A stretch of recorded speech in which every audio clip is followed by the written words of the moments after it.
చంద్రబాబు పవన్ కళ్యాణ్ సమావేశం ముగిసింది. గంటన్నర పాటు వీరి సమావేశం జరిగింది. అమరావతిలోని చంద్రబాబు ఇంటికి వెళ్లిన జనసేన అధ్యక్షుడు పవన్ కళ్యాణ్ ఆయనతో సమావేశమయ్యారు. రెండో విడత అభ్యర్థుల జాబితాపై కసరత్తు చేశారు. ఢిల్లీలో జరుగుతున్న పరిణామాలపై కూడా చర్చించారు. ఇప్పటికే బీజేపీ రాష్ట్ర అధ్యక్షురాలు పురంధేశ్వరి ఢిల్లీ వెళ్లారు. పొత్తులపై హైకమాండ్తో చర్చించనున్నారు. అదే సమయంలో చంద్రబాబు పవన్ భేటీ కావడం ఆసక్తి రేపుతోంది. బీజేపీతో పొత్తుపై స్పష్టత వస్తుందని ఆశిస్తున్నాయి టీడీపీ, జనసేన.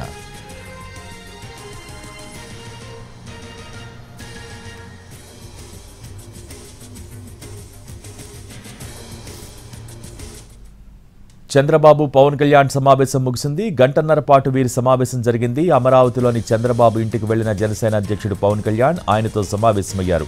ఇక దీనికి సంబంధించి పూర్తి డీటెయిల్స్ మా ప్రతినిధి పిఎంఆర్ చంద్రశేఖర్ లైవ్ ద్వారా అందించడానికి సిద్ధంగా ఉన్నారు. చంద్రశేఖర్, మొత్తానికి పవన్ కళ్యాణ్ చంద్రబాబుతో సమావేశమయ్యారు. రెండో విడత అభ్యర్థుల జాబితాపై కసరత్తు కూడా చేసినట్టుగా తెలుస్తోంది. పూర్తి అప్డేట్స్ ఏంటి?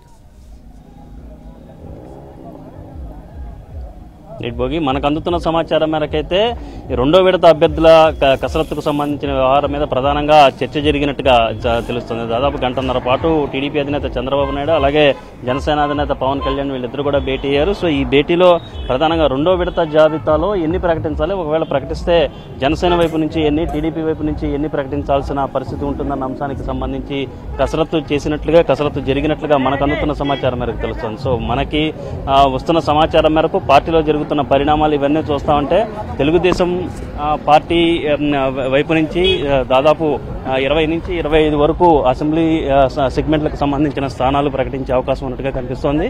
సో అలాగే టీడీపీ అలాగే జనసేన వైపు నుంచి కూడా 10 లేదా 12 స్థానాలకు సంబంధించిన అభ్యర్థుల పేర్లను ప్రకటించే అవకాశం ఉన్నట్టుగా కనిపిస్తుంది. సో వీలైనంత త్వరగానే ఈ పొత్తులకు సంబంధించిన వీలైనంత త్వరగా రెండో విడత అభ్యర్థుల జాబితాకు సంబంధించిన వ్యవహారం మీద కొంత అధికారిక ప్రకటన చేస్తే బాగుంటుందన్న అభిప్రాయానికి వచ్చినట్టుగా తెలుస్తుంది. అయితే దీనికి సంబంధించి పొత్తుల విషయంలో కొంత క్లారిటీ రావాల్సి ఉన్న పరిస్థితి కనిపిస్తుంది. సో ఈ క్రమంలో పొత్తులకి సంబంధించిన వ్యవహారం మీద క్లారిటీ వచ్చిన తర్వాత అది కూడా 2-3 రోజుల్లో వస్తుందని చెప్పి టీడీపీ అంచనా వేస్తున్న పరిస్థితి కనిపిస్తుంది. సో ఈ నేపథ్యంలో దీనికి సంబంధించిన పొత్తులకు సంబంధించిన వ్యవహారం మీద క్లారిటీ రాగానే రెండో విడత అభ్యర్థుల ఎంపికకు సంబంధించిన జాబితా మీద కొంత అధికారిక ప్రకటన వెలువడే సూచనలు కనిపిస్తున్నట్లుగా మనకు అందుతున్న సమాచారం మేరకు తెలుస్తుంది. రెండోది ఫీల్డ్లో అంటే అభ్యర్థులు తొలి విడతకు సంబంధించిన అభ్యర్థుల జాబితాలో కొన్ని చోట్ల తెలుగుదేశం టీడీపీల మధ్య, తెలుగుదేశం జనసేన మధ్య కొంత సమన్వయం అనేది కనిపించడం లేదు. సో దానికి సంబంధించి కూడా ఏం చేయాలన్న దాని మీద కూడా కసరత్తు చేసినట్టుగా